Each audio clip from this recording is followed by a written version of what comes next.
anos, vamos fazer a correção agora dessa ficha aí sobre clonagem, transgenia e o uso de células-tronco. Eu passei esse texto aí, essa ficha para vocês, tá? Espero que vocês tenham feito as devidas correções. Tá falando o que são os transgênicos, que são organismos geneticamente modificados que contêm genes de outras espécies inseridas nele por meio de técnicas de engenharia genética, por meio da biotecnologia, tá bom? Falou aí o que são as células-troncos, que células-troncos também são chamadas de células-mães, são células capazes de se diferenciarem e produzirem outras células do organismo.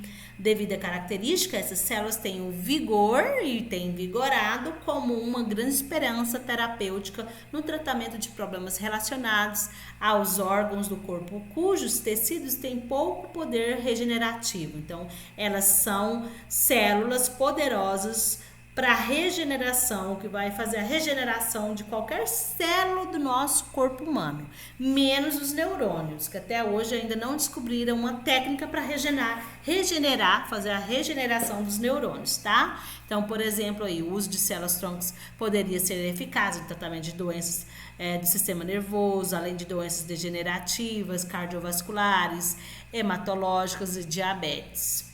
Os principais tipos de células-troncos são as totipotentes, pluripotentes, tá bom? Falamos também sobre a clonagem, que é o nome que identifica a produção de seres geneticamente idênticos.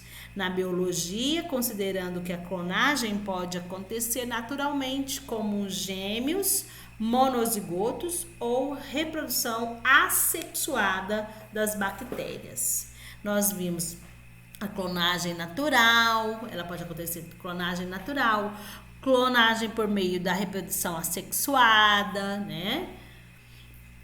Por bipartição, autofecundação. Então, aqui deu o exemplo da ovelha Dolly de clonagem.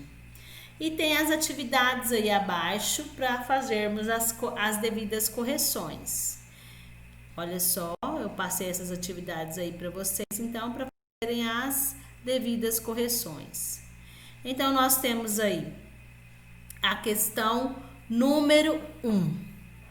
A questão número 1, ela traz pra gente aí, quando falamos em clonagem, normalmente nos lembramos das técnicas realizadas em laboratório, em que é possível produzir um indivíduo idêntico a outro. Entretanto, a formação dos clones é possível também na natureza por meio do processo de reprodução assistida, conjugação, reprodução assexuada, fecundação interna. Letrinha C, reprodução assexuada. Olha, resposta correta, letra C, a reprodução assexuada, tá bom?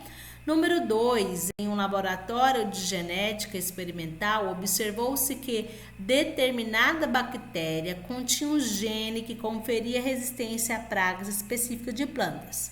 Em vista disso, os pesquisadores procederam de acordo com a figurinha aí, ó. Bactéria, isolamento do DNA bacteriano. Agora a gente respondemos uma questão no livro didático de vocês, igualzinho essa aqui, ó. Clonagem do DNA, extração do gene de interesse de fabricação do gene, inserção do gene nas células do tecido da planta e planta. Então, aqui nós temos, do ponto de vista biotecnológico, como a planta representada na figura classificada, uma transgenia.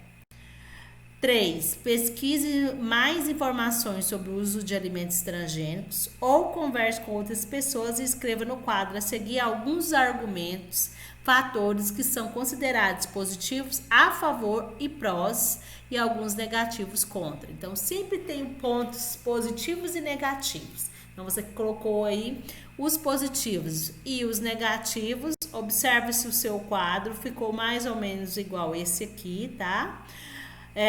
Positivos: produzir um organismo contendo características de interesse econômico, por exemplo, menor custo, acessibilidade, menor custo com agrotóxicos e outros produtos químicos, maior produtividade. Negativo: não saber ao certo as consequências para a saúde do consumo de transgênicos ao longo prazo, necessidade de adquirir o produto sempre do laboratório fornecedor, pragas e doenças poderão tornar-se resistentes. A uniformidade genética pode deixar uma planta transgênica mais vulnerável. O uso de agrotóxicos quando houver necessidade de contaminação do solo. E a questão que nós finalizamos aí a 3, porque essa ficha só teve uma questão 1, 2 e 3. Então, eu espero que vocês tenham feito as devidas correções, tá bom? Beijos. A próxima aula aí que eu coloquei para vocês, a aula 2 e a aula 3, é sobre o conteúdo novo, átomos e tabela periódica, que nós veremos semana que vem. Beleza? Bons estudos aí. Então, façam direitinho, seguem direitinho o cronograma da aula 2 e da aula 3. Beijos. Fiquem todos com Deus e se cuidem.